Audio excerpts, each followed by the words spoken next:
15 minute কিন্তু খেলা অতিবাহিত হয়ে গেছে। অলরেডি আমি মাঠে দেখতে পাচ্ছি চতুর্পাশে কিন্তু দর্শকদের একাংশ কানায় কানায় কিন্তু দর্শকরা আসলে আপনি দেখেন মিছিল মিটিং এ কিন্তু হাজার হাজার টাকা দিয়ে কিন্তু 2-4-5 হাজার লোক নেওয়া যায় না, কিন্তু আপনি দেখেন এই যে নিঃস্বার্থ একটা ভালোবাসা, কোনো টাকার বিনিময় নাই, কোনো লাভ নাই, নিঃস্বার্থ ফুটবলের কে ভালোবেসে তারা আজকে মাঠে অবস্থান করতেছে।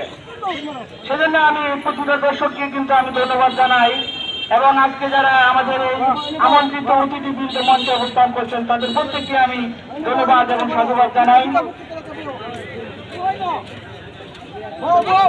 চারিদিকে দেখুন আপনি 1 ইঞ্চি মাটি কিন্তু ফাঁকা নেই, 1 ইঞ্চি মাটি নেই, কারণ ক্ষমতা কিন্তু বাইরে দর্শক আজকে মাঠে হেলিকপ্টার ঠিক করলেন মধ্য মাঠ থেকে আক্রমণে কিন্তু দলের গোলরক্ষক মাখন একাডেমি বলটিকে তালবন্দি করলেন।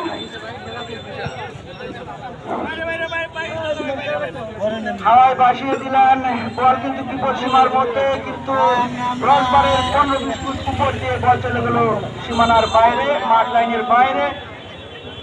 রেফারি সেখানে বাসিং বাজালেন, কি একটা আলোচনা করতেছেন জানি না।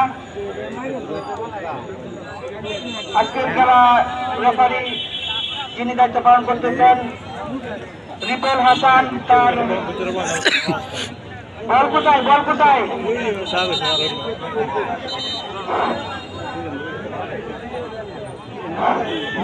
আপনারা রাস্তায় যারা আছেন, রাস্তায় যারা অটো রিক্সা সিএনজি তাদের উদ্দেশ্যে বলছে আপনারা রাস্তাটা ক্লিয়ার করুন, পথচারীকে কষ্ট দিবেন না, আপনারা সুন্দরভাবে খেলা উপভোগ করুন, রাস্তার চলাচলটা স্বাভাবিক রাখুন। যেটা বলছিলাম রায়হান ভাই, দেখুন আপনি দর্শকদের যে কি একাংশ, আজকে যে একটা অন্য সেকেন্ড যে মঞ্চ, যেটা কোয়ার্টার ফাইনালের যে মঞ্চ, দেখুন দর্শকরা কিন্তু নববধূ রূপে মাঠকে সাজিয়ে দিয়েছে একবারে জমকালো এই ম্যাচ, কিন্তু দর্শকরা কিন্তু প্রাণ ভরে উপভোগ করতেছেন। এখন পর্যন্ত কিন্তু কোনো গোল হয়নি।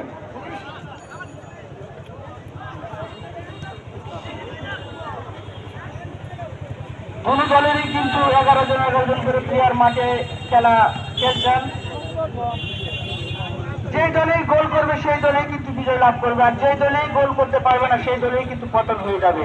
আসলে গোলটাই কিন্তু মূল বিষয়, যে যত ভালো খেলুন না কেন গোল না হলে কিন্তু কোনো লাভ নেই।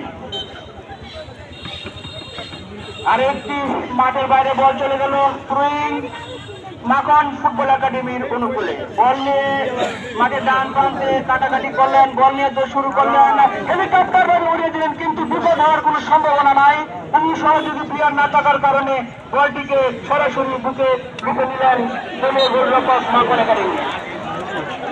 আরো একটি থ্রোয়িং নিয়ামতপুরের অনুকূলে পশ্চিম প্রান্তে বল নিয়ে শুরু করলেন নিয়ামতপুর ফুটবল একাডেমি প্লেয়ার। মধ্যপাটে মাঠ, দেখা যাক কি হয়। আবারও কিন্তু পশ্চিম পাশে দিলেন, কিন্তু লক্ষ্যভ্রষ্ট ফুল পাস করলেন। বল কিন্তু কিশোরগঞ্জের অনুকূলে।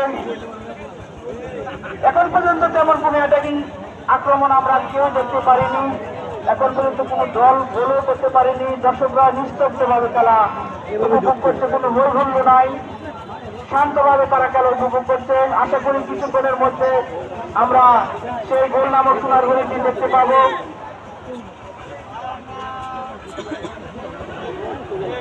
নিয়ামতপুরের অনুকূলে বল, মধ্য মাঠে বল নিয়ে কারাকারি, কিন্তু না কেউ এখন পর্যন্ত